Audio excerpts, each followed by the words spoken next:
Bismillahirrahmanirrahim. Assalamualaikum warahmatullahi wabarakatuh.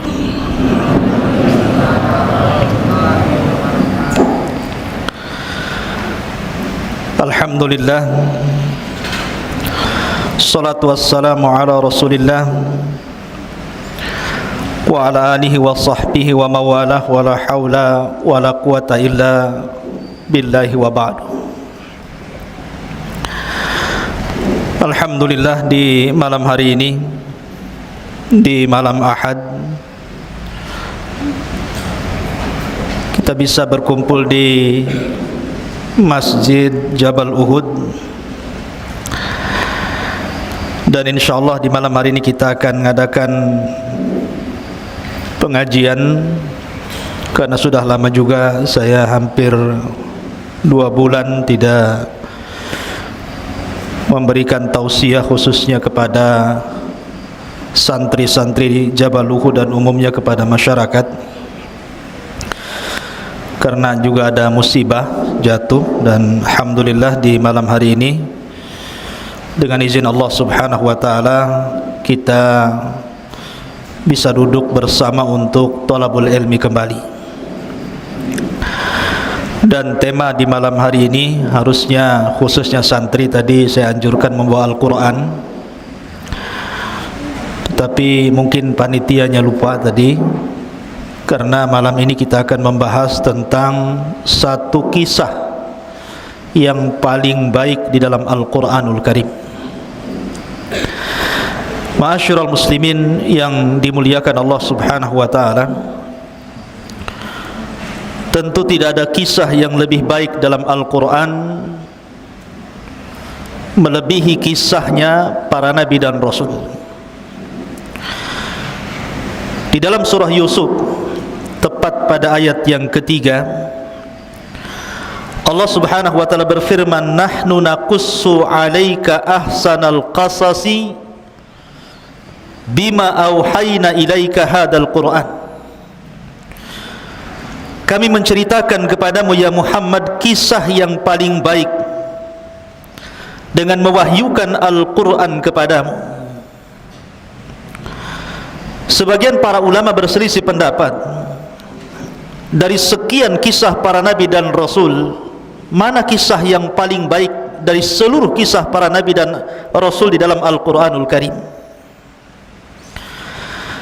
Ada yang mengatakan bahwa kisah terbaik dalam Al-Quran adalah kisahnya Nabiullah Adam alaihi salatu wassalam, karena memang Adam adalah bapa pertama manusia. Ada juga yang mengatakan bahwa kisah terbaik dalam Al-Quran adalah kisah Ibrahim, karena Ibrahim adalah bapaknya para nabi, di mana setelah diutusnya Ibrahim tidak ada para nabi dan rasul kecuali dari keturunan Ibrahim. Ada yang mengatakan bahwa kisah terbaik dalam Al-Quran adalah kisahnya Nabi Musa. Alasannya karena hampir seluruh surat dalam Al-Quran secara umum ada petikan-petikan kisah Nabi Musa di dalamnya. Tetapi ada juga yang mengatakan bahwa kisah terbaik dalam Al-Quran, dan ini yang paling kuat wallahu alam, adalah kisahnya Nabi Yusuf alaihi salatu wassalam. Kenapa kisah Nabi Yusuf alaihi salatu wassalam dikatakan ahsanal qasasi, kisah terbaik dalam Al-Quran? Karena secara zahir ayat, dalam ayat ketiga dalam surah Yusuf, Allah mengatakan nahnu naqussu 'alaika ahsanal qasas, kami akan mengkisahkan kepadamu ya Muhammad kisah terbaik dalam Al-Quran. Dan ini terdapat dalam surat Yusuf ayat ketiga. Karena kisah Nabi Yusuf ini unik. Pada awal kisah bercerita tentang mimpi, pertengahan kisah mimpi lagi, dan akhir kisah mimpi lagi. Jadi awal, tengah, akhir cerita mimpi. Dan tidak ada pada nabi-nabi yang lainnya. Walaupun ada beberapa kemiripan antara kisah Nabi Musa dengan kisah Nabi Yusuf alaihi salatu wassalam. Di antaranya adalah Nabi Musa alaihi salatu wassalam hidup di istana, Nabi Yusuf juga sama hidup di istana. Musa di istana Fir'aun, sementara Yusuf di istananya seorang pejabat tinggi Mesir namanya Al-Aziz. Kemudian yang kedua, Nabi Musa terpisah dengan ibunya, dan Nabi Yusuf alaihi salatu wassalam terpisah dengan siapa? Dengan bapaknya Yakub. Ya. Kemudian juga Nabi Musa alaihi salatu wassalam yang mengangkat anak siapa? Istrinya Fir'aun, Asyah bintu Muzahim. Satu di antara wanita terbaik dunia dari 4 wanita, Maryam bintu Imran, Khadijah bintu Khuwailid, Fatimah bintu Rasulullah sallallahu alaihi wasallam, kemudian Asyah bintu Muzahim, ibu angkatnya Nabi Musa. Lah Nabi Yusuf juga sama, diambil oleh siapa? Oleh Zulaikha, istri daripada Al-Aziz, pejabat tinggi Mesir. Jadi kerajaan Mesir itu di bawah raja ada gubernur-gubernur. Pemimpin gubernur itu namanya Al-Aziz. Jadi Al-Aziz itu di bawah Raja Mesir. Pemimpin tertinggi setelah Raja Mesir itu Al-Aziz. Lah yang meminta agar Yusuf dibeli ketika dijual oleh para pedagang adalah istrinya Zulaikha. Jadi ada kemiripan. Tetapi walaupun demikian ada perbedaan. Ada yang diunggulkan dalam satu kisah dan tidak dikisahkan di tempat lain. Tetapi secara zahir ayat, dalam ayat ketiga dalam surah Yusuf, maka Allah mengatakan bahwa surah Yusuf atau kisah Nabi Yusuf adalah ahsanal qasas, kisah terbaik dalam Al-Quran. Ini yang kita akan kisahkan. Ikhwatu fiddin, muliakan Allah subhanahu wa ta'ala. Kita tahu bahwa hajat kita sebagai manusia kepada diutusnya para nabi dan rasul itu sangat besar. Karena tanpa mereka para nabi dan rasul, mungkin kita sudah tersesat jauh. Karena Allah subhanahu wa ta'ala tidak pernah menciptakan makhluk itu sia-sia. Manusia tidak pernah diciptakan begitu saja, habis diciptakan dibiarkan gitu, enggak. Tapi Allah subhanahu wa ta'ala utus kepada mereka para nabi dan rasul. Lah para nabi dan rasul ada yang kita kenal nama-namanya, dan itu dicantumkan dalam Al-Quran. Jumlahnya berapa? 25 nabi dan rasul. 15 ataupun 18 nama nabi-nabi dan rasul itu tertera dalam surah Al-An'am, dan 7-nya tertera di beberapa surat dalam Al-Quran. Jadi jumlahnya 25 nabi dan rasul. Semua disebut secara nama, tapi bukan berarti nabi berjumlah 25 nabi dan rasul, tidak. Nabi itu banyak. Makanya Allah subhanahu wa ta'ala mengatakan wa minhum, dan di antara mereka ada yang kami kisahkan, tetapi di antara mereka juga ada yang kami tidak kisahkan. Makanya ketika Abu Dzar, seorang sahabat Rasul, bertanya kepada Nabi SAW, kam adadul anbiya, berapa jumlah para nabi? Maka Nabi SAW menyebutkan jumlah para nabi 120.000, tetapi jumlah Rasul hanya 315.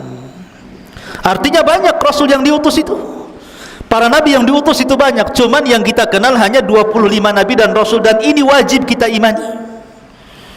Satu saja kita beriman kepada seorang kufur dengan seorang Rasul, maka sama kita mengkufuri semua para Rasul. Makanya Allah mengatakan dalam Al-Quran, la nufarriku baina ahadin mir rusuli. Kita dilarang untuk membeda-bedakan para nabi dan Rasul. Ma'asyiral muslimin yang dimuliakan Allah Azza wa Jalla, lah di dalam 25 nabi dan Rasul itu ada Rasul-Rasul pilihan yang disebut dengan ulul azmi minar rusul. Dan ulul azmi itu dimulai daripada siapa? Nabi Nuh alaihi salatu wassalam, kemudian Ibrahim alaihi salatu wassalam, kemudian Nabi Musa alaihi salatu wassalam, kemudian Nabi Isa alaihi salatu wassalam, dan yang terakhir ditutup oleh kenabian Nabi kita Muhammad sallallahu alaihi wasallam. Itulah ulul azmi. Lah yang pertama Rasul diutus siapa? Nabi Nuh. Nuh adalah Rasul pertama. Karena sebelumnya belum ada Rasul. Nabi Adam bukan Rasul, dia Nabi. Kemudian setelah Adam ada Syith, dia bukan Rasul, dia Nabi. Setelah Syith ada namanya Idris, dia bukan Rasul, dia Nabi. Rasul pertama barulah Nuh alaihi salatu wassalam. Itulah Rasul pertama. Lah setelah Nuh alaihi salatu wassalam kemudian diutus kepada kaum yang tersebar kesyirikan pertama di permukaan bumi ini. Kemudian kaumnya dibinasakan kecuali Nuh dan orang-orang yang di perahunya. Maka kemudian setelah Nuh meninggal, dibangkitkan sebuah kaum yang disebut dengan Ad. Diutus kepada mereka siapa? Nabi Hud. Setelah Hud, kemudian bangkitlah sebuah kaum namanya Thamud. Diutus kepada mereka siapa? Nabi Saleh. Setelah itu tidak dijelaskan apakah Allah mengutus para nabi dan rasul setelah mereka ataukah tidak, sampai diutusnya siapa? Nabi Ibrahim alaihi salatu wassalam. Lah Ibrahim inilah yang disebut dengan Abul Anbiya, bapaknya para nabi. Karena Allah takdirkan setelah Ibrahim diutus alaihi salatu wassalam, tidak ada nabi dan rasul kecuali keturunan Ibrahim. Lah Ibrahim inilah kemudian punya anak yang melahirkan para nabi. Pertama Ismail, dari keturunannya tidak ada jadi nabi kecuali Nabi kita Muhammad sallallahu alaihi wasallam. Kemudian yang kedua Nabi Ishak. Lah Nabi Ishak ini barulah kemudian lahir dari Ishak siapa? Yakub, yang disebut dengan Israel, yang nanti keturunan Nabi Yakub disebut Bani Israel. Lah Yakub ini keturunannya banyak melahirkan para nabi. Dia memiliki putra 12 dari berapa? Dari 4 istri. Nabi Yakub ini dari 4 istrinya lahir 12 putra-putranya. Salah satunya Nabi Yusuf yang kita akan ceritakan. Kemudian Binyamin.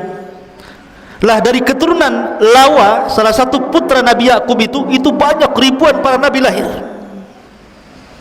Para nabi lahir luar biasa. Ya, jadi nabi itu bukan 25 nabi dan rasul, tapi banyak. Dan semuanya kembali kepada nasab Nabi Ibrahim alaihi salatu wassalam. Dan Ibrahim itu memiliki keistimewaan luar biasa. Bagaimana tidak? Anaknya dipersembahkan untuk kurban, badannya dipersembahkan untuk dibakar, kemudian hartanya dipersembahkan untuk ikramud dhaif, memuliakan tamu, dan hatinya hanya diberikan kepada Allah subhanahu wa ta'ala. Idh qala lahu rabbuhu aslim qala aslamtu li rabbil alamin. Itulah ucapan Ibrahim. Lah Ibrahim inilah yang melahirkan Ishak, kemudian melahirkan Yakub. Dari Yakub inilah lahir Nabi Yusuf. Makanya Yusuf itu disebut Ibnul Karim, ya, wabnu Ibnil Karim, wabnu Ibni Ibnil Karim. Anaknya dari orang yang mulia, dari orang yang mulia, dari orang yang mulia. Kenapa? Karena seluruh keturunannya para nabi. Dia nabi Yusuf alaihi salatu wassalam, bapaknya Nabi Yakub alaihi salatu wassalam, kakeknya Nabi Ishak alaihi salatu wassalam, kakek keempatnya Ibrahim. Semua para nabi. Makanya surat Yusuf ini ikhwan, asbab nuzulnya kenapa sampai diturunkan? Karena surat Yusuf ini termasuk surat yang awal-awal turun. Jadi ada seseorang datang ke Mekah sebelum hijrah Nabi sallallahu alaihi wasallam, bercerita di hadapan para sahabat macam-macam cerita.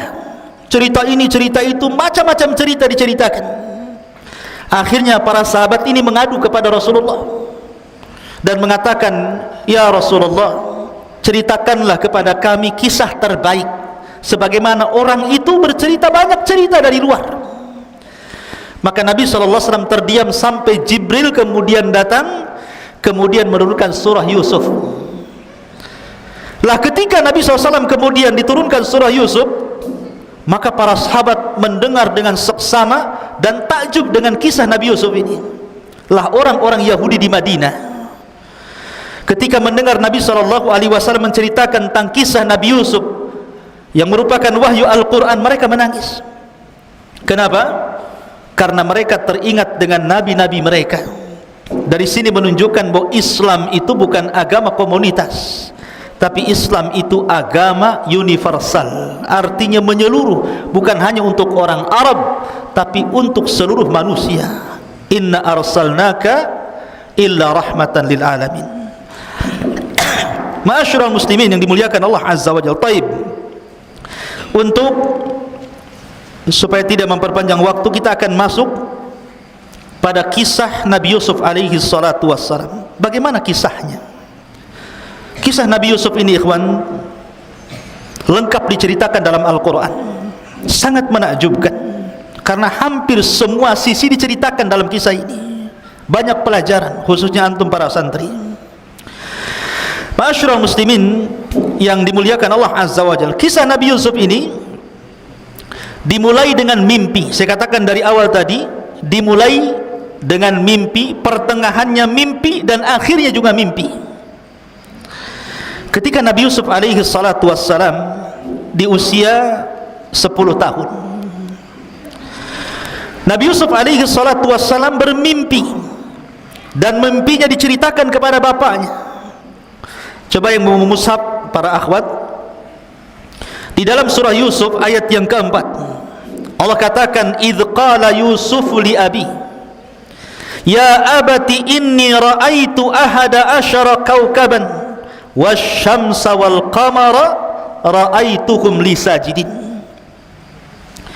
Ingatlah ketika Yusuf berkata kepada ayahnya Yakub, wahai ayahku, sesungguhnya aku bermimpi melihat 11 bintang, matahari dan bulan, kulihat semua mereka sujud kepada aku. Ikhwatu fiddin, tentu yang dimaksud sujud di sini bukan sujud ibadah, karena tidak boleh sujud ibadah kecuali diberikan kepada Allah. Yang dimaksud sujud di sini sujud ta'zim, penghormatan. Sama ketika Nabi Adam alaihi salatu wassalam di hadapan para malaikat, Allah katakan, usjudu li Adam fasajadu illa iblis. Sujudlah kepada Adam, maka seluruh malaikat sujud kepada Adam kecuali iblis. Ini bukan sujud ibadah kayak antum salat sujud, bukan, tapi sujud penghormatan. Seperti umpamanya kalau tentara hormatkan, diletakkan di sini, ini, itu namanya hormat. Lah budayanya mereka seperti itu, hormatnya dengan cara sujud. Jadi bukan sujud ibadah, karena tidak boleh sujud ibadah kecuali kepada Allah. Kalau sujud ibadah diberikan kepada selain Allah, terjerumus kepada kesyirikan, dosa besar. Tidak boleh. Lah sama di sini, maksudnya adalah makhluk-makhluk seperti bintang, matahari dan bulan yang ditengok Yusuf alaihi salatu wassalam dalam mimpinya mereka sujud, maksudnya sujud penghormatan. Lah Nabi Yakub alaihi salatu wassalam paham, ini bukan mimpi biasa, ini mimpi luar biasa. Dimana karena Yakub seorang nabi, turun wahyu kepada dia, dia tahu bahwa Yusuf ini kelak akan menjadi nabi. Makanya Nabi Yakub kemudian menasihati Yusuf, sebelum terjadi apa-apa dengan kamu, maka jangan ceritakan mimpi ini. Makanya Allah katakan, ya bunai la taqsus ru'yaka ala ikhwatika fayakidu laka kaidan inna syaitana lil insani aduwwum mubin. Wahai anakku, jangan kau ceritakan mimpimu ini kepada saudara-saudaramu itu, karena mereka akan membuat makar untukmu, karena syaitan itu adalah musuh yang nyata bagi manusia. Jadi Nabi Yakub sudah memperingatkan Yusuf, jangan cerita mimpi ini. Kalau cerita sampai cerita kedengaran kepada saudaranya, timbul hasad, ini bisa masalah ya. Jadi dari sini ikhwan fillah yakunikan Allah subhanahu wa ta'ala, banyak pelajaran dari dua ayat ini. Pertama, khusus bagi antum ya para santri, di sini Allah subhanahu wa ta'ala ajarkan bagaimana akhlak dan adab. Lihat seorang bapa berakhlak kepada anak, dan anak berakhlak kepada bapa. Nabi Yakub tahu nama Yusuf, tapi dia tidak memanggil namanya kan, hei Yusuf, tidak, tapi memanggil dengan kata-kata ya bunai, wahai anakku. Begitu juga Nabi Yusuf tahu nama bapaknya Yakub, tapi tidak menyebut wahai bapak Yakub, tidak, tapi dengan mengatakan ya abati, wahai bapakku. Inilah yang diajarkan Ibrahim alaihi salatu wassalam. Ibrahim tahu bapaknya kafir, Azar itu kafir. Bukan hanya kafir, dia pemahat patung, dia penjual patung, mengajak orang menyembah patung. Tapi Ibrahim ketika berdialog dengan bapaknya, dia tidak pernah mengatakan ya Azar, dia mengatakan ya abati, wahai ayahku, wahai ayahku. Ini adab, ikhwan. Tidak boleh seseorang memanggil nama, ya, ini adab anak kepada bapak dan bapak kepada anak. Begitu juga seorang santri kepada gurunya. Antum sudah tahu mungkin nama ustadznya, Ustadz Soleh, Ustadz Maulana, Ustadz Iqbal, Ustadz macam-macam, sudah tahu namanya. Tapi jangan kemudian disebut nama ya Ustadz. Nah, seperti itu, ya, wahai guruku, itu adab namanya. Walaupun hanya berbincang-bincang, mungkin ustadznya tidak ada, bincang-bincang sama kawan gitu, payah itu Pak Soleh itu, nggak boleh begitu, ya. Tetapi aduh gimana ustadz ini, ustadz siapa, Ustadz Soleh gitu. Begitu, ya, itu adab namanya. Antum jangan kemudian sekesal apapun seorang santri kepada gurunya, tetap ada adab dalam penyebutan itu. Makanya kenapa para ulama itu apabila menyebutkan dalam kitab-kitab mereka karya-karya para ulama yang sudah wafat, selalu mereka akan memberikan di ujung namanya kata-kata rahimahullahu ta'ala, semoga Allah merahmatinya. Apabila dia masih hidup, maka akan diberikan doa di ujung namanya hafidhahullahu ta'ala, semoga Allah menjaganya. Itu adab namanya. Kita berdoa kepada orang yang berjasa, kepada orang tua, kepada guru.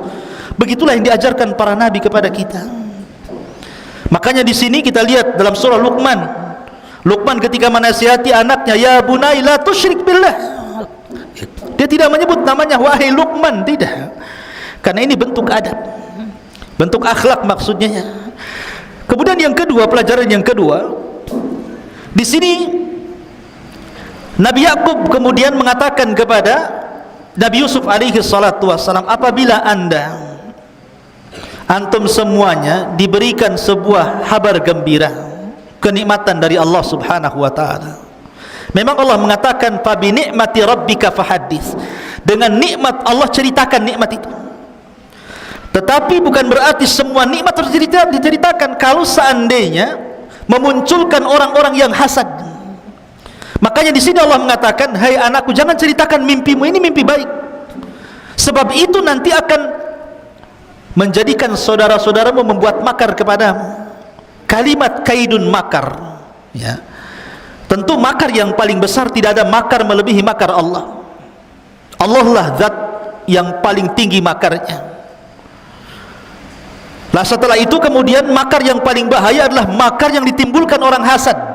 Makanya kenapa dalam surah yang pendek, Qul a'udzu birabbin nas, Qul a'udzu birabbil falaq, di ujung ayat mengatakan min syarri hasidin idza hasad, karena makarnya orang hasad itu bahaya. Ustaz, apakah ada sesama santri saling hasad? Banyak. Hasad gara-gara makanan, rebutan makanan, kan itu, gara-gara makanan musuhan. Hasad karena kecerdasan. Kalau hasadnya baik nggak apa-apa, ya Allah saya ingin si anu pintar sekali ya Allah, gitu, nggak apa-apa. Tapi kalau hasad yang menghilangkan kenikmatan orang, itulah yang kita disuruh berlindung kepada Allah subhanahu wa ta'ala, min syarri hasidin idza hasad. Baik, kemudian setelah Nabi Yusuf alaihi salatu wassalam bermimpi, diceritakan mimpinya kepada ayahnya, dan ayahnya wanti-wanti, jangan ceritakan kepada saudaramu ya, nanti saudaramu akan membuat makar.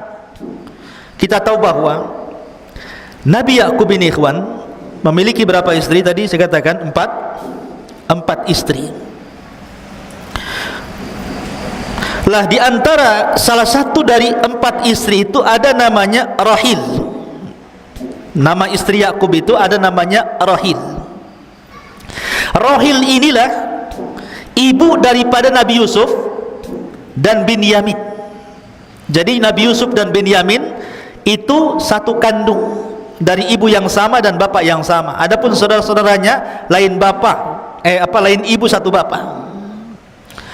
Lah ketika ibu Rahil ini melahirkan adiknya Nabi Yusuf namanya Binyamin, meninggal dia. Akhirnya Nabi Yusuf dan Binyamin ini tidak punya ibu, hanya punya bapak Nabi Yakub alaihi salatu wassalam. Lah karena memang Nabi Yusuf dengan Binyamin ini masih kecil, yang paling bungsu gitu dari seluruh anak-anak Yakub. Yakub ini ingin memposisikan plus, bukan hanya selaku ayah kepada Nabi Yusuf dan Binyamin, dia pun ingin memposisikan menjadi ibu. Akhirnya dia lebih mencintai Nabi Yusuf dan Binyamin dibandingkan istri-istri yang masih hidup dan anak daripada istri-istri yang masih hidup. Dari sinilah tumbuh kecemburuan, cemburu istri-istrinya itu nggak diperhatikan, karena Yakub terus memperhatikan Yusuf dan Binyamin. Akhirnya kemudian istri-istri Nabi Yakub ini menghasut anak-anaknya dengan mengatakan, wah payah bapakmu tuh, tengok tuh, kenapa Yusuf aja, kenapa Binyamin saja kemana-mana sama mereka, kalian tak pernah diajak, macam-macam. Tertanamlah sifat hasad yang ditumbuhkan ibunya kepada anak-anak yang merupakan saudara-saudara Nabi Yusuf. Ini hati-hatinya para akhwat di belakang itu ya. Jangan sekali-kali mendoktrin kepada anak, karena anak itu paling mudah didoktrin, dan perempuan itu paling mudah mendoktrin, dan pengaruhnya melebihi laki-laki. Makanya akhirnya hasad ibu-ibunya turun ke anak-anaknya tuh. Lah dari situlah kemudian mulailah anak-anak mereka datang kepada Nabi Yakub dan mengatakan, idh qalu la Yusufu wa akhuhu ahabbu ila abina minna wa nahnu usbatun inna abana la fi dhalalim mubin. Ketika mereka saudara-saudara Yusuf berkata, sungguh Yusuf dan saudaranya Binyamin lebih dicintai ayah daripada kita, padahal kita adalah satu kelompok yang kuat. Sungguh ayah kami berada di atas kesesatan yang nyata. Lihat, Nabi Yakub seorang nabi, bagaimana mungkin dikatakan sesat? Ya, bagaimana mungkin seorang anak mengatakan sesat bapaknya, padahal Yakub itu nabi, disesat-sesatkan sama anak-anaknya. Karena yang menjadikan orang itu berkata kotor itu hasad yang tertanam, dan hasad itu penyakit syaitan ya kawan. Penyakit yang pertama kali di langit adalah hasad, hasadnya iblis kepada Adam. Dan penyakit yang pertama kali muncul di bumi hasad juga, hasadnya Qabil kepada Habil. Makanya hasad itu penyakit iblis ya. Makanya kenapa Nabi Yakub sudah mewanti-wanti kepada Yusuf, jangan ceritakan mimpimu.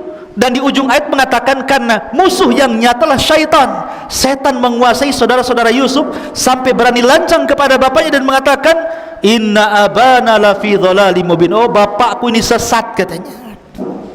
Berani mengatakan sesat karena hasad ya. Ma'asyiral muslimin yang dimuliakan Allah Azza wa Jalla, lihat bahaya hasad di sini. Bahaya hasad iblis kepada Adam apa? Menjadikan Adam terusir dari surga kan? Menjadikan iblis dilaknat sampai kiamat. Kemudian hasadnya Qabil kepada Habil mengakibatkan apa? Pembunuhan Habil di tangan Qabil, dan itu pembunuhan pertama di permukaan bumi. Adapun hasad saudara-saudara Yusuf kepada Yusuf, lihat Allah sebutkan dalam Al-Quran surah Yusuf ayat ke-9, uqtulu Yusuf awit rahuhu ardan yakhlu lakum wajhu abikum wa takunu min ba'dihi qauman salihin.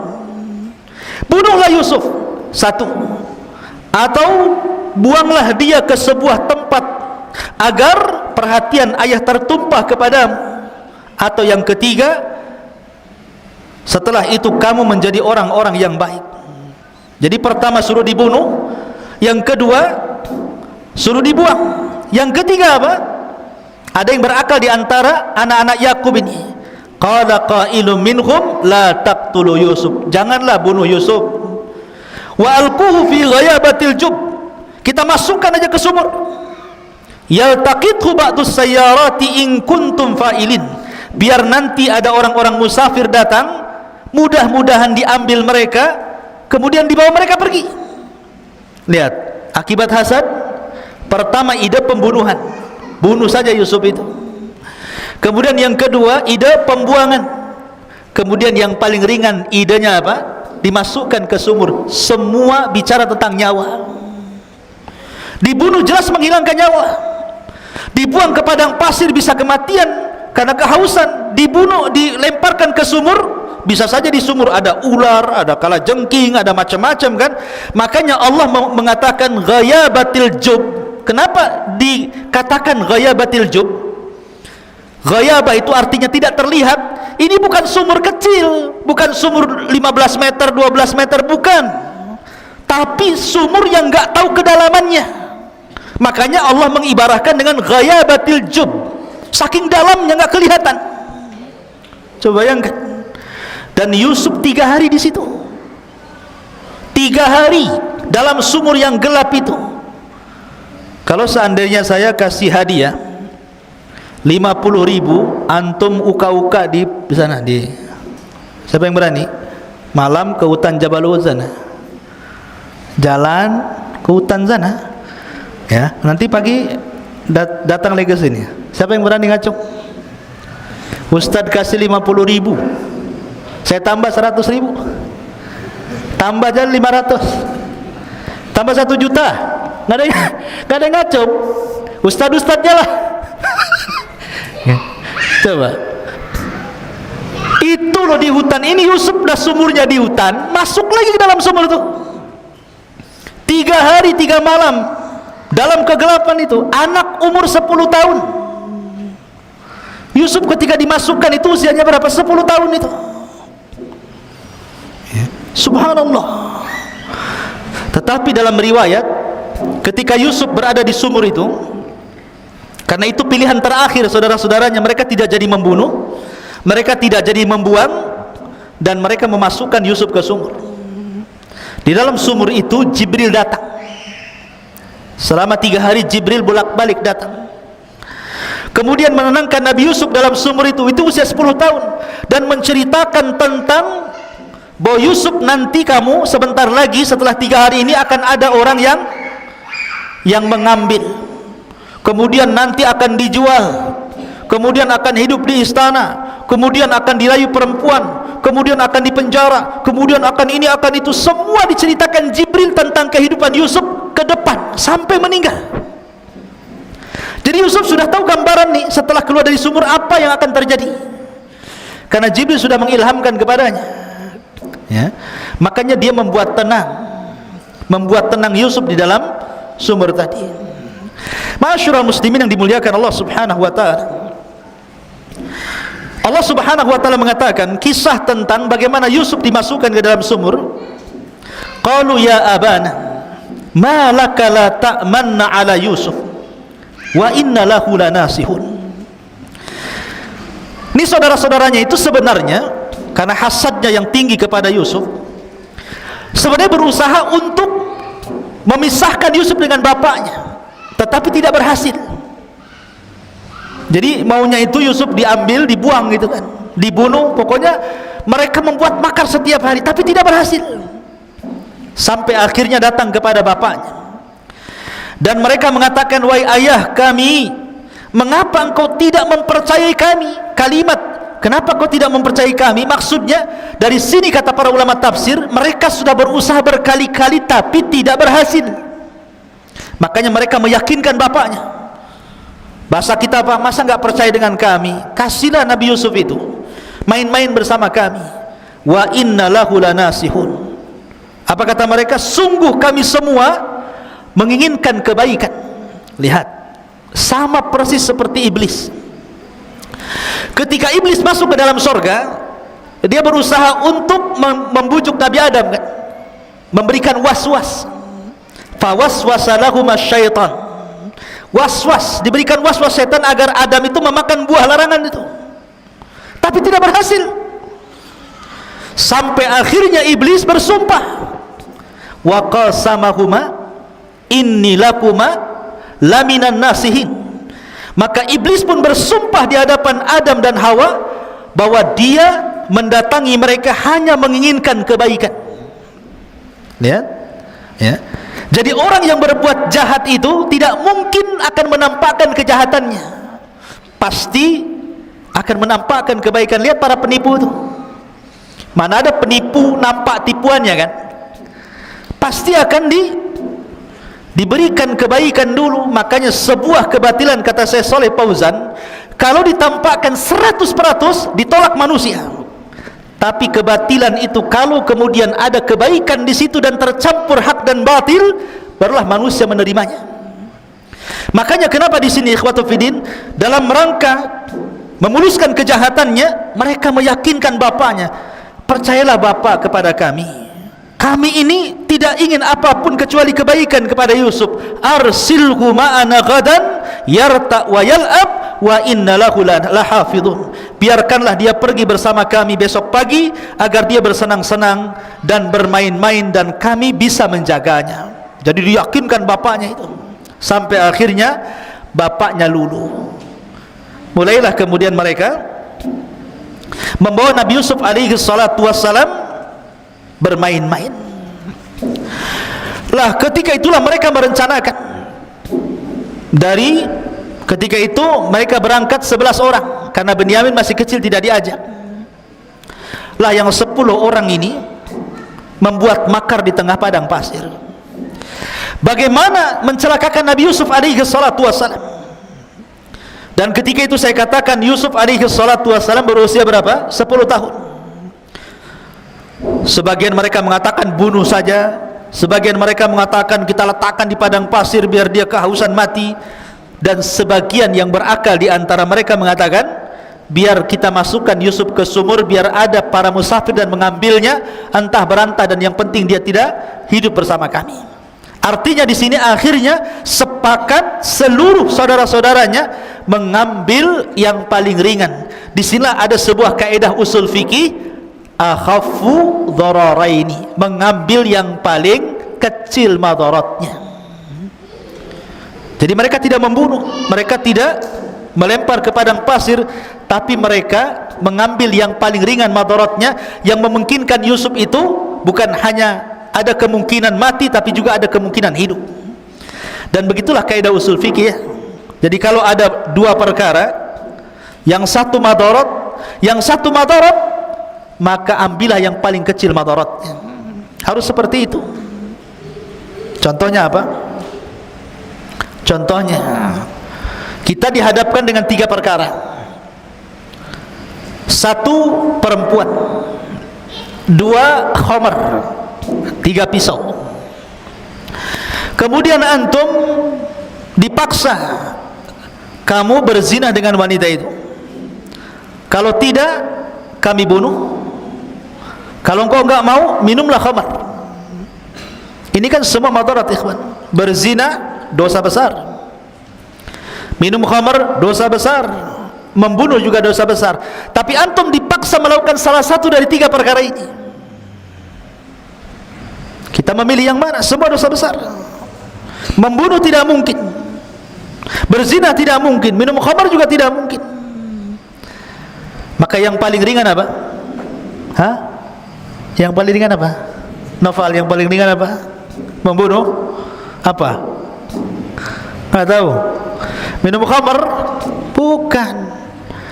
Kalau minum khamar Anda mabuk, mabuk ini hilang, nanti memperkosa, dibunuh dia, makin berat. Makanya khamar itu disebut umul khaba'is, rajanya keburukan itu khamar. Karena kalau sudah mabuk itu bisa macam-macam, membunuh, menghilangkan nyawa, ya berzina kan begitu, walaupun mengingkari. Itu yang paling ringan. Tetapi kalau bisa dihindarkan, 3-tiganya kita hindarkan. Tapi dalam kaidah kalau nyawa kita terancam, kecuali harus melakukan 3 perkara, ambillah yang paling ringan dari 3 perkara itu. Begitulah kaidah para ulama. Ya. Ma'asyiral muslimin yang dimuliakan Allah Azza wa Jalla. Baik, kita kembali kepada kisah. Lah setelah kemudian Nabi Yusuf alaihi salatu wassalam betul-betul dimasukkan ke dalam sumur. Dan 3 hari Nabi Yusuf di dalam sumur itu, kemudian datang Jibril alaihi salatu wassalam, kemudian diceritakan kisahnya sampai kelak Yusuf meninggal, dan membuat kemudian Nabi Yusuf kemudian tenang. Disitulah setelah 3 hari datanglah para qafilah, para musafir yang dagang dari Palestina menuju Mesir, karena ketika itu mereka tinggal di Palestina. Lah ketika kemudian mereka mencari-cari sumur karena kehabisan kehabisan air, dimasukkanlah kemudian dalwun itu. Lah Yusuf sudah diberitahu sama Jibril, nanti sebentar lagi setelah 3 hari pasti akan ada tambang dengan timba, kamu ambil saja tambang itu. Makanya kemudian ketika tiba-tiba datang tambang, langsung diambil, kemudian dia dinaikkan ke atas. Maka takjublah para musafir itu, kok bisa ngambil air dapat manusia? Kayak orang mancing, ya kan? Nggak dapat ikan, dapat celana dalam, ya kan? Kan ada itu yang salah sasar itu, ya kan? Jadi ini orang mancing itu, orang mengambil air, ternyata setelah berat disangka air sampai di atas kemudian manusia. Dan Nabi Yusuf alaihi salatu wassalam, ikhwan, adalah orang yang paling tampan. Sebagian ulama mengatakan bahwa Yusuf alaihi salatu wassalam itu diberikan separuh ketampanan Nabiullah Adam alaihi salatu wassalam. Separuh ketampanan Nabi Adam itu diberikan kepada Yusuf. Adam itu tampan, ya. Dan Adam itu bukan kera, bukan monyet, sebagaimana teori Darwin. Kamu tahu teori Darwin? Bahwa asal-muasal manusia itu dari kera, awalnya bungkuk, kemudian lahir lagi mulai tegak, jadilah antum. Jadi antum menurut teori Darwin itu berasal dari monyet hutan, ya. Kita katakan teori ini bertentangan. Adam itu loh nabi yang paling ganteng, separuh kegantengan Adam diberikan kepada Yusuf. Kita semua turun Adam, nggak apa-apa Darwin saya keturunan kera, biar dia monyet, ya. Tapi kita bukan bangsa kera, kita bangsa manusia. Lah Yusuf diberikan separuh ketampanan Adam, makanya ketika melihat anak kecil tampan gitu ya, senang tuh. Kemudian mereka mulai mengambilnya. Kemudian dibawalah mereka, perjalanan rupanya mereka mengarah ke Mesir. Sesampainya mereka ke Mesir, maka kemudian mereka pun menjual Nabi Yusuf alaihi salatu wassalam. Subhanallah, Allah subhanahu wa ta'ala mempertemukan Nabi Yusuf dengan pembeli yang akan mengangkat derajatnya. Ada seorang pejabat namanya Al-Aziz. Pejabat itu namanya Al-Aziz. Saya katakan tadi, kerajaan Mesir itu dia dipimpin oleh seorang raja, di bawahnya para gubernur. Lah para gubernur ini ada pimpinan gubernur. Lah pimpinan gubernur itu disebut Al-Aziz, ada namanya Al-Aziz. Jadi dia posisinya di bawah raja. Dan Allah takdirkan dia tidak punya anak sama sekali. Akhirnya kemudian dia ingin memuliakan istrinya Zulaikha dengan cara apa? Mencari dan membeli budak-budak anak-anak. Maka berjalanlah Al-Aziz dengan Zulaikha ini ke pasar jual beli budak. Lah tiba-tiba dilihatnya ada anak kecil, tampan nih, pokoknya putih, mancung luar biasa. Di sini langsung tertarik Zulaikha dan mengatakan kepada Al-Aziz, belilah anak itu supaya kita bisa mengangkat anak atau nanti suatu ketika bermanfaat untuk kita. Akhirnya dibelilah, subhanallah, dengan harga yang murah, darahima ma'dudah. Dalam Al-Quran seperti itu. Seandainya diberikan saja tanpa kemudian diberikan uang pun ada masalah, tapi tetap dibeli oleh Imra'atu Aziz tadi. Akhirnya kemudian Yusuf pun dibeli, dibawalah ke istana. Istana megah, bayangkan. Ini wakil raja. Tentu rumahnya bukan rumah biasa, rumah istana. Makanannya juga bukan makanan biasa, makanan mewah. Pakaiannya juga indah-indah, kasurnya juga empuk-empuk, dayang-dayangnya dan begitu seterusnya. Lihat bagaimana Allah katakan dalam Al-Quran, asa an takrahu syai'an wa huwa khairul lakum. Terkadang apa yang anda anggap buruk itu rupanya kebaikan di hadapan Allah. Belum tentu yang kita anggap buruk itu buruk bagi kita, bahkan itu sebuah kebaikan. Nabi Yusuf dihasadi oleh saudara-saudaranya, kemudian dibuang ke sumur, dibawa oleh para kafilah, dijual lagi. Tapi Allah katakan, wa asa an takrahu syai'an wa huwa khairul lakum. Jadi antum kalau sekarang mondok di Jabal Uhud ini memang enggak enak. Kalau antum di rumah kan kasur enak, sebagiannya main game, ya, keluar trek-trekan, pulang enggak dilarang orang tua, makan semakannya, enak di rumah kan. Masuk pesantren kayak penjara, jendelanya aja kayak penjara gini. Ya, makan ya itu saja dikresek gitu kan, isinya ya tempe tahu, nahu sorop, tempe tahu, tempe itu nahu, tahunya sorop. Jadi makan apa? Makan nahu sorop gitu. Tempe tahu tiap hari gitu. Ya, sekarang antum mungkin dianggap ini tega banget nih orang tua ini, kok lempar saya ke Jabal Uhud pula. Sudah kasurnya sempit, 2 lantai lagi, berdekat-dekat, banyak nyamuk, ini itu, nanjak, capek. Wa asa an takrahu syai'an wa huwa khairul lakum.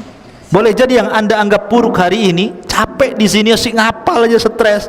Nanti antum merasakan setelah antum keluar dari sini, dapat ilmu. Allah katakan dalam Al-Quran bahwa orang-orang yang akan diangkat derajatnya adalah yarfa'illahu alladhina amanu minkum walladhina utul ilma darajat. Abu Hurairah, orang miskin Abu Hurairah itu ikhwan, makanya disebut ashabus sufah, miskin. Dia hidup di tenda di samping Masjid Nabawi, kadang 3 hari enggak makan sampai dia pingsan-pingsan. Tapi dia sabar bermulazamah ngaji sama Nabi. Akhirnya dia cerdas dan Allah berikan anugerah hafalan yang luar biasa yang tidak pernah lupa, dan dia menjadi salah satu dari sahabat yang al-mukthiruna fil hadithi Rasulillah, sahabat yang paling banyak meriwayatkan hadis Nabi sampai kepada kita. Siapa yang tidak kenal Abu Hurairah? Setelah kemudian Rasul meninggal, dia diangkat jadi gubernur, hartanya banyak, namanya melambung. Sampai dia meninggal pun disebut-sebut namanya, an Abi Hurairah radhiyallahu an Abi Hurairah radhiyallahu an.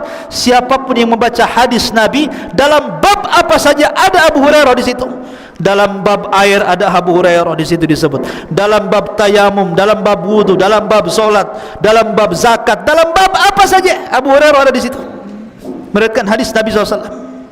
Wa asa an takrahu syai'an wa huwa khairul lakum. Terkadang yang antum anggap buruk hari ini nanti akan jadi sebuah kebaikan di akhir nanti. Jadi sabar dalam menimba ilmu itu perlu kesabaran. Kita kembali, kemudian Nabi Yusuf alaihi salatu wasalam hidup di istana Al-Aziz. Barulah dia merasakan hidup yang sangat enak, makan enak, tidur enak, macam-macam, diberikan pendidikan, sampai akhirnya Yusuf pun tumbuh dewasa, hidup selama 10 tahun bersama keluarga Aziz dengan Zulaikha itu. Jadi ketika masuk sumur umur 10 tahun, kemudian hidup di istana Al-Aziz 10 tahun, sekarang Yusuf usianya menginjak 20 tahun, sudah ganteng, sudah anak muda. Rupanya Zulaikha, apa ini? Setelah Yusuf kemudian makin dewasa, ya, tidak sebagaimana kecintaan Zulaikha ketika Yusuf masih kecil, kecintaan seorang ibu kepada anak. Tapi setelah dia dewasa, karena bukan anak kandung tapi seorang budak yang dirawat menjadi anak angkat, tumbuh rasa cinta seperti seorang anak muda kepada seorang gadis, atau sebaliknya, malah dia suka, mau selingkuh bahasanya ya. Lah Nabi Yusuf alaihi salatu wassalam ketika itu berusaha untuk menolak, berkali-kali Zulaikha itu merayu Yusuf, tapi Yusuf pemuda yang afif, menjaga dirinya. Nabi SAW bersabda, sab'atun yudhilluhumullahu fi dhillihi yawma la dhilla illa dhilluh. Ada 7 golongan yang akan mendapatkan naungan arsy Allah di hari yang tidak ada naungan kecuali naungan Allah. Salah satunya apa? Rajulun da'athu imra'atu dhata jamalin. seorang laki-laki yang ditawarkan wanita yang cantik, penuh dengan karisma, kemudian mengajak berzina, tapi laki-laki mengatakan inni akhafullah, saya takut kepada Allah. Dia hindari perzinahan. Begitulah anak-anak muda yang menjaga diri.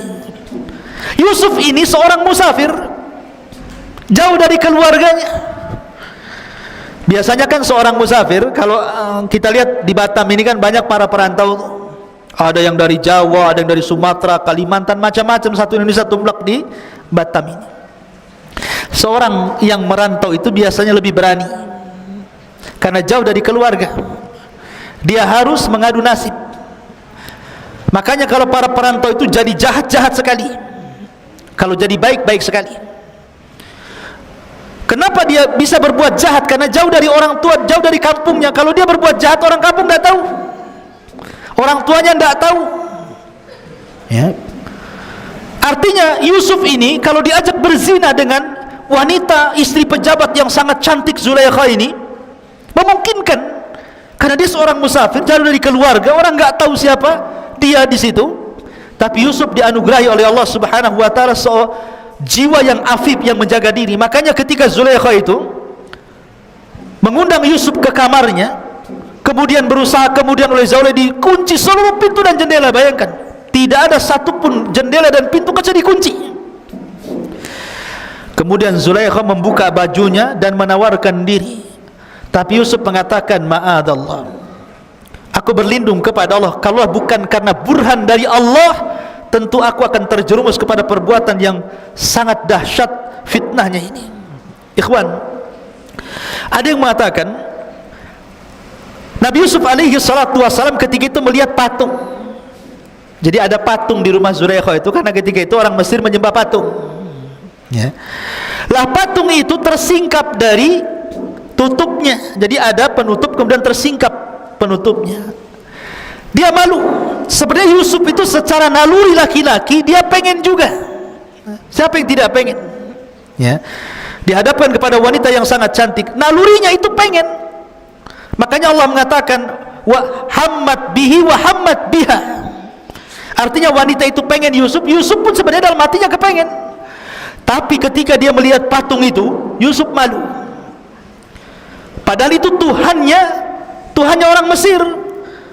Kalau dia malu kepada patung itu saja, maka dia lebih malu kepada Allah Subhanahu wa taala. Dari situlah kemudian dia lari menghindar Zulaikha, kemudian dia lari kepada pintu. Sampai di pintu, rupanya Zulaikha menarik pakaiannya, sobek dari belakang. Ketika sobek, Allah takdirkan suaminya datang. Jadi ketika ditarik dari belakang itu, prek gitu ya, rupanya suaminya datang persis ketika pengambilan baju, kemudian sobek dari belakang itu. Bayangkan ikhwan, kamar itu tidak ada yang memiliki kunci kecuali suami istri, ya. Jadi ketika Zulaikha menarik baju kemudian sobek dari belakang, suaminya membuka pintu. Kagetlah suaminya. Lah ketika kaget, heboh. Maka Zulaikha berusaha kemudian menuduh Nabi Yusuf bahwa dia yang merayu dirinya. Lah ketika itu ada seorang jariyah pembantunya, dia bawa anak kecil belum balik, usia di bawah 10 tahun. Tiba-tiba anak kecil ini berbicara dan mengatakan kepada Al-Aziz, lihat robekannya. Kalau seandainya robekannya dari depan, maka Yusuf pendusta dan wanita itu benar. Tapi kalau sobekannya dari belakang, maka wanita itu dusta, Yusuflah yang benar. Itu anak kecil tuh bisa ngomong begitu, ya. Maka dilihat rupanya robekan dari belakang. Maka tahu di sini yang salah siapa? Imra'atu Aziz. Tapi karena suaminya masih sayang dengan Imra'atu Aziz ini, dengan istrinya, maka dia hanya mengatakan kepada Yusuf, wahai Yusuf, asrif anni, inna kaidahunna azim. Yusuf, pergi kamu cepat, ya. Sesungguhnya tipu daya mereka para wanita itu besar. Makanya rusaknya para ulama Bani Israel itu karena perempuan. Itu pula yang kemudian Nabi SAW mengatakan, inna asyadda fitnati Bani Israel minan nisa. Maka kemudian Yusuf pun pergi. Rupanya cerita ini, cerita di dalam kamar ini menyebar kepada ibu-ibu pejabat. Kalau di polisi itu kebayangkarinya lah ya. Ibu-ibu bayangkari. Ya, pejabat-pejabatnya itu kan mesti kan ada komunitasnya tuh kan. Kalau ibu-ibu pejabat kan ada komunitasnya. Ya, kalau ibu-ibu di desa juga adalah komunitas tukang gibah, tukang rumpi itu kan ya, di gubuk-gubuk tuh. Mesti orang kaya ya komunitasnya orang kaya. Lah, mereka punya komunitas, ibu ini, Zulaikha ini punya komunitas antara mak-mak tuh. Ada yang mengatakan jumlahnya 40 wanita. Membicarakan tentang Zulaikha. Oh, Zulaikha ini wanita enggak benar rupanya. Masa budaknya sedih mau digauli, macam-macam ceritanya. Tapi Zulaikha ini perempuan yang cerdas. Ketika kemudian dia dibully, bahasa kita ya, nasib baik waktu itu belum ada handphone. Coba ada handphone di waktu itu, mungkin dari sebar itu di WhatsApp, di Google, di YouTube ya. Tapi zaman itu kan tidak tersebar, hanya tersebar di ibu-ibu pejabat saja. Ya. Akhirnya mereka menggunjing Zulaikha, direndahkan Zulaikha ini. Zulaikha cerdas, oh dia tidak tahu siapa Yusuf.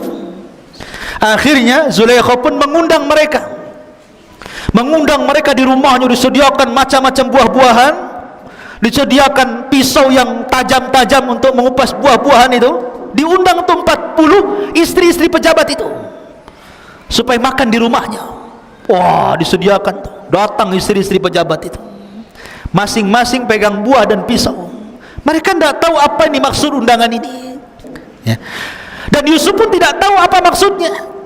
Ketika mereka masing-masing bawa pisau, di tangannya bawa buah, apa kata Zulaikha kepada pembantunya? Bukakan pintu itu biar Yusuf masuk kemari. Maka dibukalah pintu itu. Ketika Yusuf kemudian keluar, subhanallah, Yusuf ini ghaddul basar, tidak memandang wanita-wanita istri-istri pejabat yang cantik-cantik itu. Dia suruh berjalan saja sama Zulaikha, dia nurut saja karena dia budak masalahnya ya. Kalau enggak maka akan dihukum. Maka ketika kemudian para wanita itu melihat Nabi Yusuf alaihi salatu wassalam, maka mereka pun kemudian mengatakan falamma ra'ainahu akbarna wa qatta'na aydiyahun. Ketika mereka melihat Nabi Yusuf, akbarna itu maksudnya takjub. Takjub itu maksudnya Nabi Yusuf berjalan tetapi matanya tidak pernah melihat mereka, dia hanya nunduk saja. Beda dengan antum ya, kalau ke mall itu yang dipandang yang aneh-aneh ya. Betul-betul ghaddul basar. Makanya mereka mengatakan akbarna wa qatta'na aydiyahun. Kalimat qatta'na kalau dipotong, ini pisau umpamanya, ini kertas pisau, kalau satu kali sobekan dengan pisau berarti qata'a namanya. Tapi kalau qatta' pakai tasdid berarti berkali-kali. Itu bahasa Arabnya. Jadi ketika dia pegang buah itu, sambil lihat Yusuf itu dipotong-potong gitu tangannya itu, subhanallah. Dan wanita-wanita yang memotong tangannya sambil melihat Nabi Yusuf yang ganteng itu tidak merasakan sakit sama sekali. Kenapa? Kaidah, apabila seseorang sudah melebihi kecintaan yang di atas rata-rata, biasanya apapun rasa sakit akan hilang dari dia. Seperti Bilal bin Rabah, sangat mencintai Allah dan Rasulnya, disiksa sekuat apapun dia tidak merasakan sakit. Dia hanya mengatakan ahadul ahad, ahadul ahad. Begitulah wanita itu, dia melihat, tidak pernah melihat laki-laki ganteng yang paling ganteng. Bagaimana tidak? Yusuf diberikan separuh ketampanan Nabi Adam. Maka mereka mengatakan mahadha basyarun in hadha illa malakun karim. Oh, ini bukan orang, ini malaikat katanya. Sampai mereka mengatakan seperti itu. Saking gantengnya nggak terasa memotong-motong tangannya sendiri. Lah disitulah kemudian baru Zulaikha tersenyum kepada mereka. Maka Zulaikha pun kemudian mulailah memaksa Yusuf agar melayani dirinya. Kalau tidak, saya akan penjarakan kamu. Tapi Yusuf tetap mengatakan as-sijnu ahabbu ilai, penjara lebih aku cintai daripada melakukan perzinahan. Maka akhirnya kemudian Yusuf pun, karena Zulaikha ini wanita cerdas, dia mengatur urusan. Ini wanita-wanita sudah terfitnah dengan Yusuf, sampai kemudian tangannya dipotong-potong. Maka para suami-suaminya ini berkumpul. Para suami-suami yang wanita-wanita terpotong-potong ini berkumpul. Kemudian mereka takut dengan Yusuf memfitnah istri-istri mereka. Akhirnya mereka sepakat untuk memenjarakan Yusuf. Lihat bagaimana kejahatan mereka. Bersepakat untuk memasukkan Yusuf ke dalam penjara. Maka akhirnya kemudian Yusuf pun dimasukkan ke dalam penjara atas ide Zulaikha, dan juga didukung oleh para suami-suami wanita itu, karena akan menjadi fitnah bagi para wanita. Maka dari sini kehidupan Yusuf berubah, ya, masuk lagi ke penjara selama 10 tahun. Lah ada kisah menarik. Raja itu punya zawak. Antum tahu zawak? Zawak itu dalam bahasa Arab, bahasa kita ini tukang nyicipin makanan, disebut zawak namanya. Jadi raja itu kan punya tukang masak sendiri, tukang pembuat minum sendiri. Kan sebelum masakan itu dikasih raja, ada yang cicipi, takut dikasih racun. Begitu juga minuman, kalau sebelum sampai kepada raja, maka tukang nyicipinya ini minum dulu, takut diberi racun. Lah Allah takdirkan zawak ini meninggal dunia. Yang tukang nyicipi itu meninggal dunia. Kemungkinan meninggal dunia karena diracun, dan racun itu kemungkinan ada pada makanan atau pada minuman. Akhirnya ditangkaplah pembuat makanan dan pembuat minuman itu. Lah itu bertepatan ketika Yusuf masuk penjara. Makanya Allah mengatakan dalam Al-Quran, dalam surah Yusuf itu, maka Yusuf masuk penjara bersama 2 anak muda, masuk ke dalam penjara, ya. Akhirnya kemudian Yusuf masuk nih, 3 orang Nabi Yusuf dan 2 orang yang berkasus itu, karena berencana untuk salah satunya meracuni zawak tadi. Lah Allah takdirkan di penjara itu, ikhwan, akhirnya mimpilah salah satu dari mereka. Mimpi yang satu mimpinya aneh-aneh gitu kan, ya. Maka dalam Al-Quran dijelaskan bagaimana mimpinya 2 orang itu di hadapan Nabi Yusuf alaihi salatu wassalam. Ma'asyiral muslimin yang dimuliakan Allah subhanahu wa ta'ala,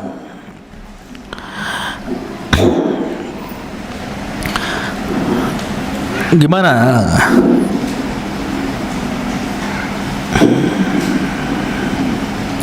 ayatnya? Siapa yang hafal mimpinya anak muda itu?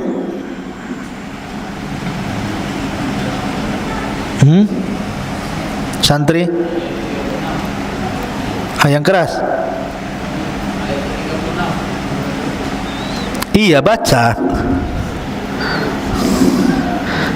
ayat ke-36.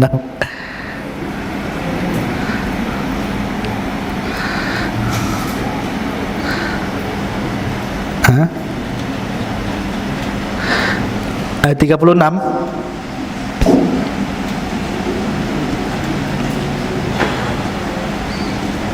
Baik, kita bacakan, ya. Di antara mimpinya, bukan 36, wa dakhala ma'ahu sijna fatayan, dan bersama Nabi Yusuf itu masuk pula 2 orang pemuda ke dalam penjara. Tadi saya sudah sebutkan kisah 2 pemuda ini, yang satu tukang buat roti, yang satu tukang buat minuman, karena tertuduh telah meracuni zawak tadi. Qala ahaduhuma, berkata salah satu dari keduanya, inni arani a'siru khamran, wa qala al-akhar inni arani ahmilu fawqa ra'si khubzan ta'kulu at-tayru minhu nabbi'na bi ta'wilihi inna naraka minal muhsinin. Sesungguhnya aku bermimpi memeras anggur, dan yang lainnya berkata, aku bermimpi membawa roti di atas kepalaku, sebagiannya dimakan burung, berikanlah kepada kami takwilnya, sesungguhnya kami memandangmu termasuk orang yang baik. Maka Nabi Yusuf alaihissalam ini kan ahli takwil mimpi. Nabi Yusuf sudah tahu pasti salah satunya akan mati. Salah satunya akan mati nih. Karena salah satunya akan mati, maka Nabi Yusuf alaihissalam harus berdakwah supaya mereka masuk ke dalam agama Islam, agama Nabi Yakub, Nabi Ibrahim. Sebelum mati itu diislamkan dululah bahasanya gitu. Makanya kemudian Nabi Yusuf alaihi salatu wasallam mulai berdakwah kepada mereka, wattaba'tu millata aba Ibrahim wa Ishaq wa Yaquba ma kana lana an nusyrika billahi min syai'in dzalika min fadlillahi alaina wa 'alan nas walakinna aktsaran nasi la yashkurun. Dan aku mengikuti agama nenek moyangku Ibrahim, Ishak dan Yakub. Tidak pantas bagi kami para nabi mempersekutukan sesuatu apapun dengan Allah. Itu adalah dari karunia Allah kepada kami dan kepada manusia semuanya, tetapi kebanyakan mereka bersyukur. Maka intinya Yusuf mengajak mereka untuk mentauhidkan Allah. Tapi memang tidak diceritakan dalam Al-Quran apakah keduanya masuk Islam atau tidak. Maksudnya mengikuti agama Yusuf atau tidak diceritakan.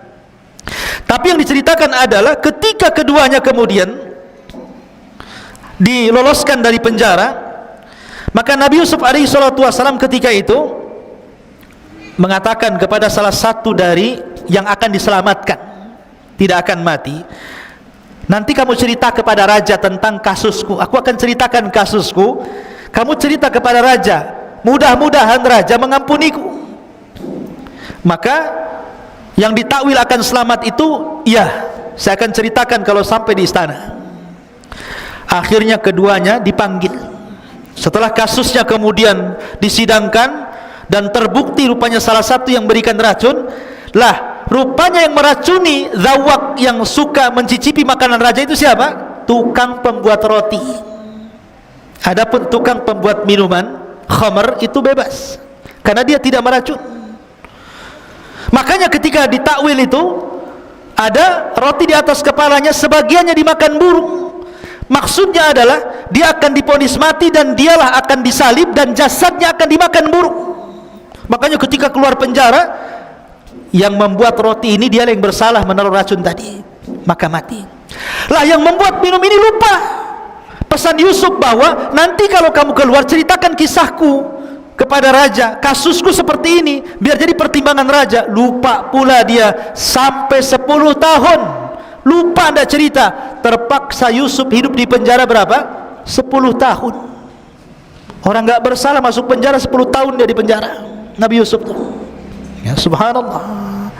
Lah baru setelah itu ketika ada kasus mimpinya raja, raja ini bermimpi. Mimpinya itu saja, setiap malam itu lagi mimpinya, itu lagi mimpinya. Dia ceritakan mimpinya kepada para penasihat. Itu hanya bunga-bunga tidur saja, itu hanya lewat saja. Tapi raja penasaran karena mimpinya bukan sekali tapi berkali-kali. Apa mimpinya? Qalal maliku inni ara sab'a baqaratin siman ya'kuluhunna sab'un ijab wa sab'a sumbulatin khudrin wa ukhar yabisat ya ayyuhal mala'u aftuni fi ru'yaya in kuntum lirru'ya ta'burun. Raja berkata kepada para pemuka kaumnya, sesungguhnya aku bermimpi melihat 7 ekor sapi betina yang gemuk dimakan oleh 7 ekor sapi betina yang kurus. Harusnya kan terbalik ya, harusnya yang kurus dimakan yang gemuk ya, ini yang kurus makan yang gemuk pula kan gitu. Kan aneh jadinya. Kemudian 7 tangkai gandum yang hijau dan 7 tangkai lainnya yang kering dijadikan satu. Ini maksudnya apa? Wahai orang yang terkemuka, terangkanlah kepadaku takwil mimpiku ini jika kalian ahli takwil. La ikhwatu fiddin, ketika itu pelayannya yang suka membuat khamar kepada raja itu kan membawa minuman tuh. Cerita dia baru ingat itu kisah Nabi Yusuf di penjara itu, bahwa dia pun mengenal ahli takwil dalam penjara. Dulu aku juga ditakwilkan mimpinya. Maka ceritalah pada raja, ada sebenarnya orang ahli takwil mimpi, tapi yang di penjara karena dia pernah mentakwil mimpiku. Maka sang raja kemudian penasaran, kalau begitu utuslah seseorang, panggil dia kemari. Akhirnya kemudian dipanggillah orang itu kepada penjara. Maka Nabi Yusuf alaihi salatu wasallam mulai menakwilkan mimpi itu, bahkan takwilnya sangat mengkhawatirkan karena akan terjadi kelaparan. Yang kuat memakan yang lemah, akan terjadi kelaparan di mana-mana. Macam-macam ditakwilkan Nabi Yusuf alaihi salatu wassalam. Kemudian orang ini mengatakan, kalau begitu maukah kau datang denganku menuju raja, kau ceritakan hal itu kepada raja. Tapi Nabi Yusuf mengatakan tidak. Kalau aku harus mentakwilkan mimpi raja, ada satu syarat. Selesaikan kasusku dulu. Lihat bagaimana Yusuf alaihi salatu wassalam menyelesaikan kasusnya. Dan ini kenapa kemudian Allah buat lupa orang yang suka buat minuman untuk raja itu, supaya Yusuf keluar dari penjara bukan karena pertolongan orang, tapi betul-betul Allah yang menolongnya. Taufik dari Allah Azza wa Jalla. Makanya Yusuf sengaja di penjara sampai 10 tahun. Hikmahnya adalah supaya Yusuf tidak ditolong manusia, tapi Allah langsung yang menolong dengan memberikan jalan keluar, dan itu pertolongan terbaik. Akhirnya kemudian setelah disebutkan kasusnya bahwa Yusuf dulu begini-begini dengan Zulaikha, dengan wanita-wanita para pejabat, begini-begini, raja mengiyahkan, iya, saya siap menyelesaikan kasusmu. Akhirnya dipanggillah wanita-wanita itu yang dulu memperdayakan Yusuf alaihi salatu wassalam, dipanggil satu-satu, dikumpulkan di kerajaan, sampai akhirnya Zulaikha ngaku bahwa dia yang salah. Maka raja pun marah dan suami Zulaikha pun marah. Akhirnya kemudian karena dipermalukan di depan umum, diceraikan Zulaikha sama suaminya Al-Aziz itu, dan wanita-wanita yang lain juga diceraikan suami-suaminya. Dan itu sebuah balasan dari Allah, al-jaza'u min jinsil amal, bahwa balasan itu sesuai dengan amalannya. Jangan kira seseorang melakukan kebaikan ataupun keburukan kecuali pasti ada balasan keduanya. Tidak cepat maka lambat. Dan orang-orang yang berbuat zalim, balasannya akan disegerakan sebelum akhirat. Seperti kisah siapa? Az-Zahabi menceritakan kisahnya dalam kitabnya Al-Kabair. Kisah orang zalim yang merampok ikan pada seorang nelayan. Jadi ada preman, orang jahat, tiba-tiba berjalan-jalan di pinggir laut. Kemudian ada nelayan baru nyandar dari laut itu bawa ikan besar. Kemudian dipaksa serahkan ikan itu atau kau bunuh. Terpaksa karena ketakutan, nelayan itu diserahkan kepada orang zalim ini. Oh, dengan semangatnya orang zalim ini membawa ikan tadi tanpa kerja keras. Rupanya Allah takdirkan ikan itu hidup sesaat menggigit jarinya. Setelah digigit jarinya, rupanya ada racun dari gigitan ikan itu, dan dia merasakan sakit di malam hari yang tidak ada tahu kecuali Allah sakitnya. Maka keesokan harinya dia datang ke tabib. Dia mengatakan, ini apa jariku, kenapa membuat aku sakit gigitan ikan itu? Kata dokter, itu ada racun yang sudah merambah sampai di pergelangan tanganmu. Kalau tidak diamputasi, maka racun itu akan merambah sampai ke sikutmu. Paksa diamputasi. Besoknya nyolong, setelah itu diamputasi. Lihat bagaimana kata Nabi SAW, tidak ada dosa, ma min dzambin ajjalallahu uqubatahu fid dunya qabla al-akhirah al-baghy wa qati'atur rahim. Tidak ada satupun dosa yang disegerakan hukumannya di dunia sebelum akhirat. Pertama kezaliman, dan yang kedua memutus silaturahim dengan orang tuanya. Ma'asyiral muslimin, kembali akhirnya kemudian setelah Yusuf pun kemudian dibela oleh raja dan dibebaskan oleh sang raja, dan mereka orang-orang yang pernah menzaliminya mendapatkan balasan, maka Yusuf pun kemudian berusaha untuk mentakwilkan mimpi sang raja. Maka sang raja ketakutan akan kondisi kerajaannya, karena ini bukan setahun 2 tahun paceklik yang ditakwilkan Yusuf, 7 tahun akan terjadi paceklik hebat, kelaparan di mana-mana. Makanya Nabi Yusuf alaihi salatu wassalam menawarkan diri kepada raja, kalau engkau percaya wahai raja, serahkanlah pembendaharaan Mesir kepada aku. Jadi menteri ekonomi loh bahasa sekarangnya. Serahkan perekonomian Mesir kepada aku. Akhirnya kemudian sang raja pun ketika mengatakan falamma kallamahu qala innakal yaum ladaina makinun amin, ya. Kemudian sang raja pun percaya Yusuf, diangkatlah jadi bendaharawan Mesir. Maka Yusuf mulai membuat siasah politik.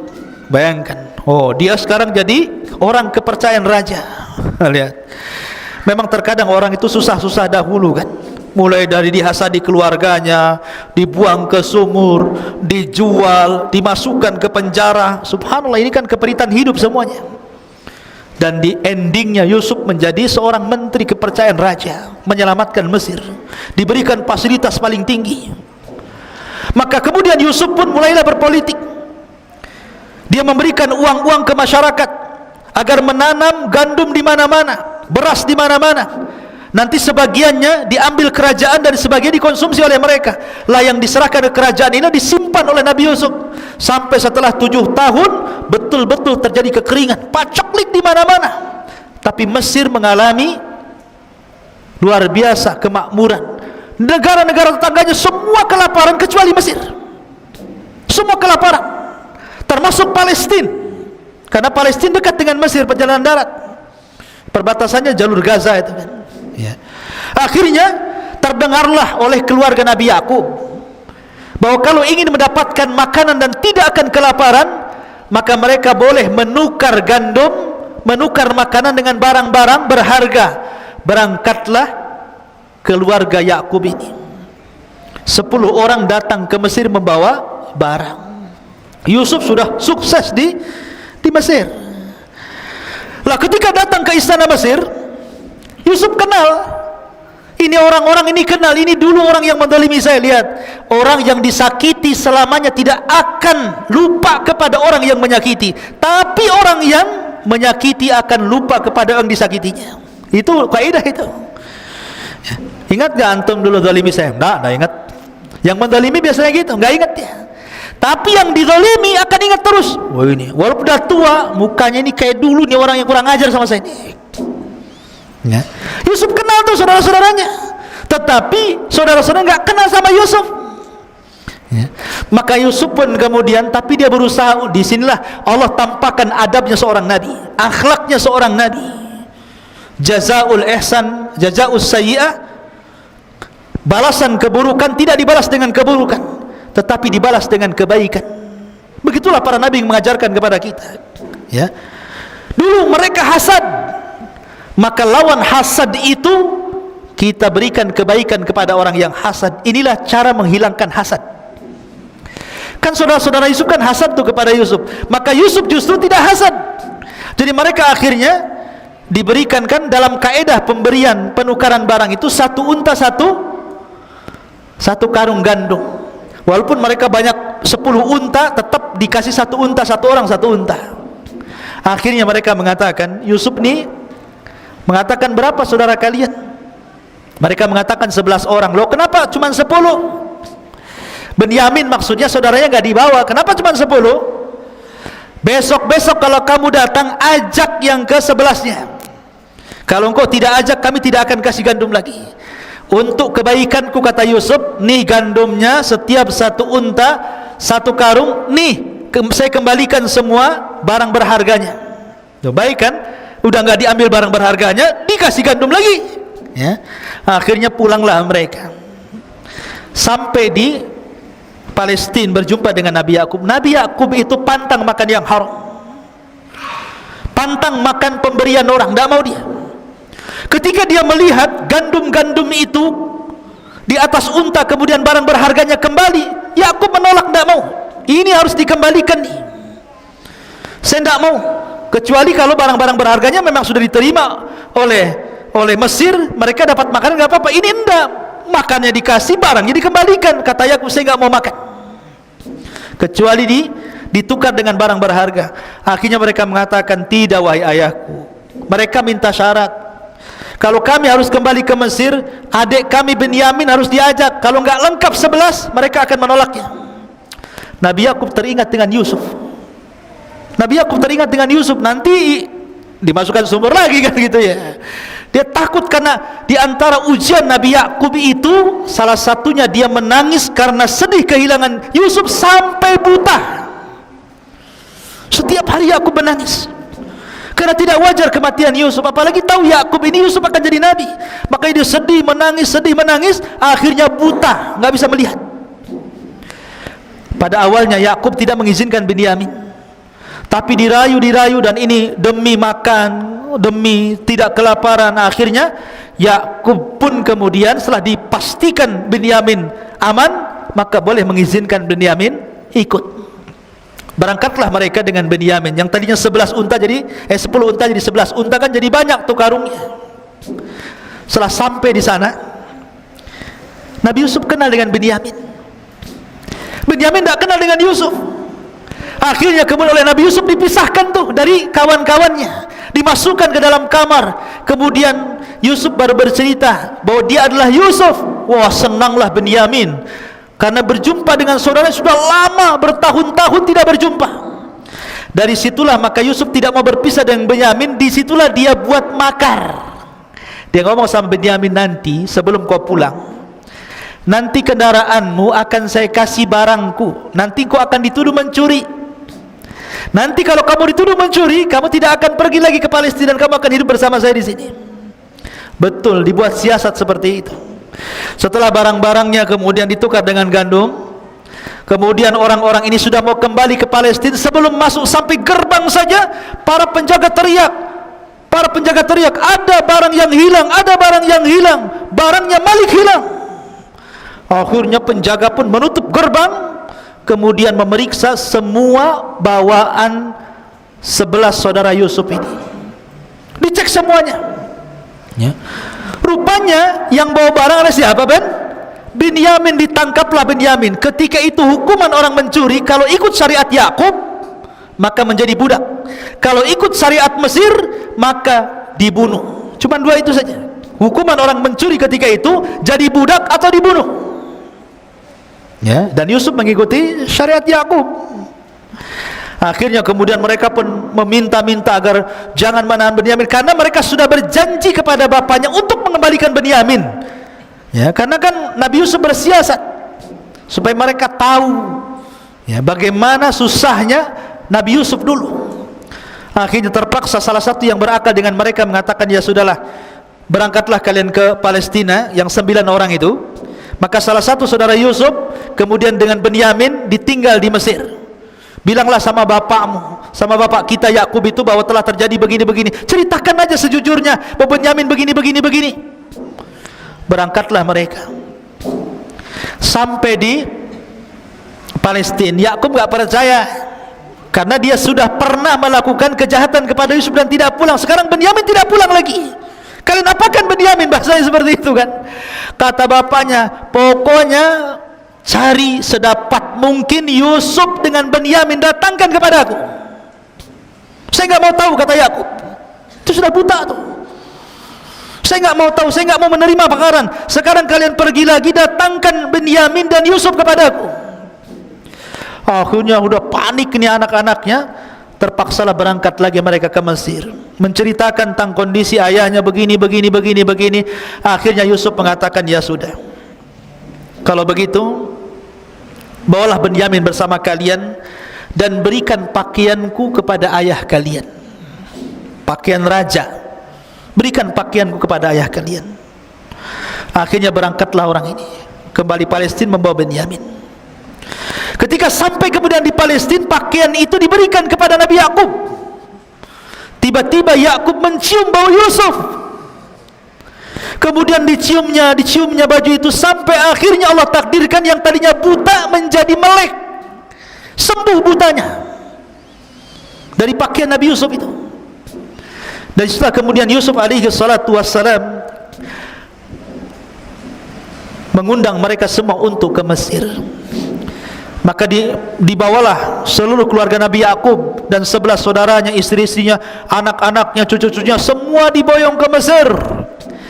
Dan subhanallah, disinilah takwil mimpi yang terakhir, bahwa apa yang ditakwilkan oleh ayahnya, bahwa kelak maksudnya 12 bintang itu sujud kepada diriku, maksudnya 12 saudaranya.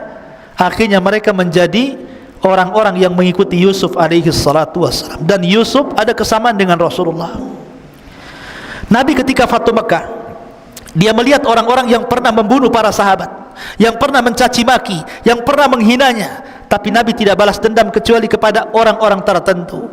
Nabi hanya mengatakan idhabu fa antumut tulaq, pergi kalian kumaafkan.